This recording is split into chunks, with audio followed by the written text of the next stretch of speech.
On a college campus, it's probably common that face masks are required inside campus buildings. However, the real issue with that is where those face masks end up. It's almost a guarantee that your walk to and from campus, you might see a disposable face mask on the ground, stuck in a bush, or left on a bench. While it could be an accident, it's definitely hurting our environment.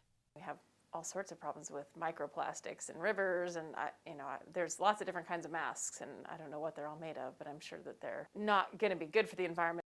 According to a study that was published to the National Library of Medicine, said that 3.4 billion face masks are discarded every day, and even though they're labeled as disposable, they don't actually go away.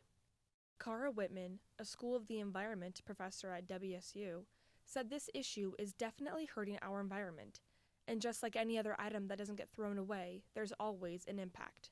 Well, just like any type of trash material that is left on the ground, it can mingle with water and break down slowly over time, and those components can be harmful for a lot of different reasons, maybe directly through ingestion by other organisms or through the release of toxins to the environment. So if they do have some sort of PCBs or other types of compounds that are not safe to be in the environment, that's a significant risk, especially if we have a large influx of that type of material into the environment.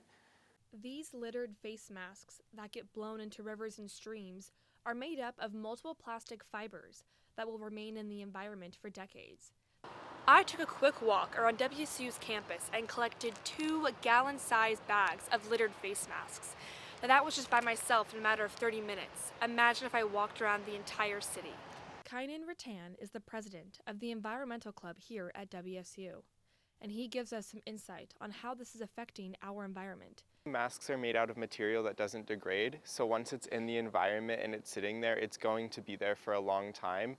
And rather than just disappearing, it's just going to go into smaller and smaller pieces, which the issue of microplastics is just as big of an issue as bigger pieces of plastic that we find in the environment. Plastic products such as masks, gloves, and bottles of sanitizers have played a vital role in protecting people during the COVID-19 pandemic.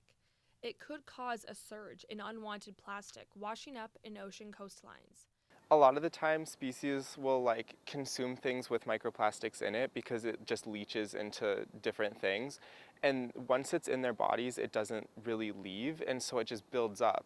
This issue can be achieved by proper disposal of your personal protective gear, such as face masks. As recommended by the US FDA, reusable cloth face masks are the best way to go when protecting the environment from unwanted plastic. For Murrow News 8, I'm Cameron Baber.